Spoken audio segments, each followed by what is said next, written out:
नमस्कार बच्चों, मैं बिल्किश मीना आज आपके लिए सार लेखन का वीडियो लेके आई हूँ। सार लेखन क्या है? सार अर्थात संक्षिप्तीकरण किसी अनुच्छेद, लेख, घटना आदि के मूल तत्वों की रक्षा करते हुए उसे संक्षिप्त रूप देना सार लेखन कहलाता है। सार लेखन का शाब्दिक जो अर्थ है वो दिए गए अवतरण को संक्षेप में इस प्रकार प्रस्तुत करना है कि मूल भाव उसमें आ जाए और कोई महत्वपूर्ण बिंदु छूटने ना पाए, यानी कि उसके अंदर जितना मेन जो चीज़ बताएगी वो उसमें आ जाए और उसमें कोई इम्पोर्टेंट पॉइंट हमसे छूट ना जाए। किसी अवतरण का सार लेखन करने के लिए निम्नलिखित बातों पर ध्यान देना बहुत ज़रूरी है। दिए गए अवतरण को एक दो बार ध्यान से पढ़ना चाहिए सबसे पहले तो, है ना। जो अनुच्छेद या लेख दिया गया उसे 2 से 3 बार ध्यानपूर्वक पढ़ें। इस महत्वपूर्ण बिंदुओं को रेखांकित कर लीजिए। फिर जो अवतरण है, जो लेख या अनुच्छेद है, उसके जो मुख्य बिंदु हैं उनको हमें रेखांकित कर लेना चाहिए। लेखन जो हमारी लेखन क्रिया है वो कैसी होनी चाहिए? सरल और स्पष्ट होनी चाहिए। और जो हमने बिंदुओं को पॉइंट किया है, रेखांकित किया है, इन महत्वपूर्ण बिंदुओं को क्रम में लिखते जाना चाहिए। पर इनको लिखने से पहले हमें मुख्य विचार लिखने चाहिए। जो उदाहरण दिए हैं, दृष्टांत दिए हैं, उनको नहीं लिखना चाहिए। मतलब जो एग्जाम्पल वगैरह दिए वो हमें नहीं लिखने हैं। मुहावरे, लकोक्तियाँ, पंक्तियों आदि को छोड़ देना चाहिए, उनको भी नहीं लिखना है। सार 1/3 शब्दों से अधिक नहीं होना चाहिए, यानी कि जितना हमने लिखा है उसका 1/3 ही भाग हमें लिखना है। सार का शीर्षक संक्षिप्त व उपयुक्त ही होना चाहिए। अब सार लेखन में हमें क्या क्या छोड़ना है, क्या क्या छोड़े हम उसमें? भाव और विचारों की पुनरावृत्ति छोड़ दें। जो भाव मन में आ रहे हैं वो नहीं लिखने हैं। विशेषणों का अनावश्यक प्रयोग ना करें। उपमा, दृष्टांत आदि अलंकारों के प्रति मोह न करें। शब्द दाल से बचें और व्यास शैली का प्रयोग न करें। अब हम सार लेखन के कुछ उदाहरण देख लेते हैं कि जिसके द्वारा हम समझ सकें कि सार लेखन हमें किस प्रकार से करना है। प्रथम उदाहरण है, आजकल अंग्रेजी के माध्यम से विज्ञान की शिक्षा देने पर जोर दिया जा रहा है, वह कदापि उचित नहीं है। विज्ञान एक व्यवहारिक विषय है, इसलिए इसका ज्ञान व्यवहार और अभ्यास से होता है। हिंदी को विज्ञान की शिक्षा का माध्यम मान लेने में कोई हानि नहीं है। विज्ञान को सही अर्थ में अनिवार्य विषय बनाना बहुत आवश्यक हो गया है क्योंकि इसका उपयोग प्रत्येक व्यक्ति के जीवन में है। इस उद्देश्य की पूर्ति के लिए हिंदी में विज्ञान की अच्छी पुस्तकों की रचना होनी चाहिए।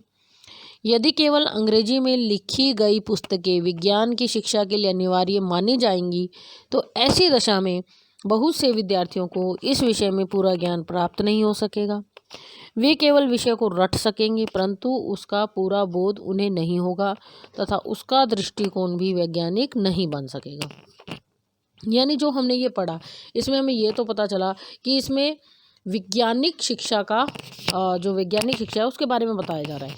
यानी शीर्षक तो ये होगा वैज्ञानिक शिक्षा का माध्यम, कि क्या होना चाहिए, किस विषय में बताया गया कि भाई हिंदी होना चाहिए, अंग्रेजी नहीं होना चाहिए। क्यों नहीं होना चाहिए? क्योंकि अंग्रेजी में क्या है, सिर्फ रटना होगा, क्योंकि वो हमारी मातृभाषा नहीं है। और कोई भी शिक्षा, कोई भी चीज़ हमें तब अच्छे से समझ आती है जब वो हमारी मातृभाषा में हो। इसलिए अंग्रेजी पढ़ना अच्छी बात है पर उसका हिंदी में भी हमें पूरा ज्ञान होना चाहिए, तभी वो हमें अच्छे से समझ आ सकती है।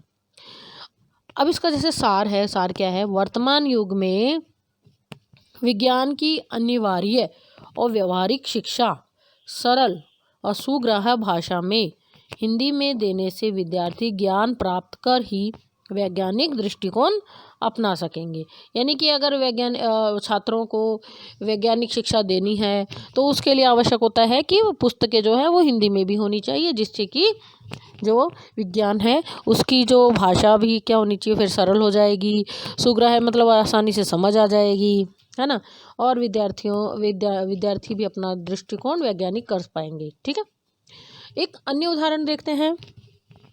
यह देश हमारे पूर्वजों का परम आराध्य रहा है। उनकी सभी साधनाएं, सभी उद्योग, सभी कामनाएं देश को सुखी और सुमनत बनाए रखने के लिए हुआ करती थी। इस प्रकार उनकी देशभक्ति चरम कोटि की थी। उनकी राष्ट्रीयता देश की मिट्टी और जल तक को परम आराध्य मानती थी। वही परंपरा आज भी रूढ़ी रूप में विद्यमान है। हम अब भी गंगा, यमुना आदि नदियों के पवित्र जल का पान करते हैं, पीते हैं और उनकी मिट्टी को श्रद्धापूर्वक खाते हैं, किंतु इसके भीतर छिपे हुए रहस्य राष्ट्रभक्ति को नहीं समझते। देश को अखंड बनाए रखने के लिए हमारे पूर्वजों ने अपने देश की समस्त नदियों को तीर्थ या देवी रूप में मानकर उनकी प्रतिदिन उपासना और स्मरण करने का धार्मिक नियम बनाया था, जो अब भी प्रचलित है। वेदों से लेकर काव्यों तक जितने भी शास्त्र हैं, सभी इस देश संबंधी एकता की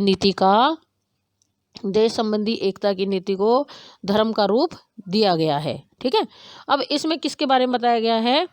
इसका जो शीर्षक है वो क्या होगा? हमारे पूर्वजों की राष्ट्रभक्ति। पूर्वजों की राष्ट्रभक्ति क्या बताया गया है इसमें? जो हम नदियों की पूजा करते हैं, गंगा यमुना के जल को हम पवित्र मानते हैं, उनकी मिट्टी को हम श्रद्धापूर्वक खाते हैं, वो सब क्या है? वो हमारे पूर्वजों की राष्ट्रभक्ति है ना। तो यानी शीर्षक होगा हमारी राष्ट्रीय उपासना। अब इसका सार क्या होगा? हमारे पूर्वज देश की माटी और जल को आराध्य रूप मानते थे। गंगा यमुना नदियों को पवित्र तीर्थ मानना इसी भावना का परिणाम है। प्राचीन साहित्य ने भी इसी तथ्य की पुष्टि कर इसे धर्म कहा है। समझ आया कि जो भी हम वृक्षों की पूजा करते हैं, तो वो हमारे पूर्वजों ने इसलिए वो शुरू किया वृक्षों की पूजा करना, ताकि हम इस प्रकृति का सम्मान कर सकें। प्रकृति जो हमें दे रही है उसके प्रति हम आभार व्यक्त कर सकें। और जो हम नदियों या मिट्टी की पूजा करते हैं वो किस लिए है? ताकि हम हमारे पूर्वजों की जो राष्ट्रभक्ति, हमें अपने देश से, हमें अपने राष्ट्र से प्यार है, वो हम दिखा सकें। हमें मातृभूमि से प्यार है, वो हम अपना प्यार दिखा सकें। इसलिए ऐसा हमारे पूर्वजों ने किया था। ठीक है, तो इस प्रकार हमने आज के इस वीडियो में समझा कि सार लेखन क्या है।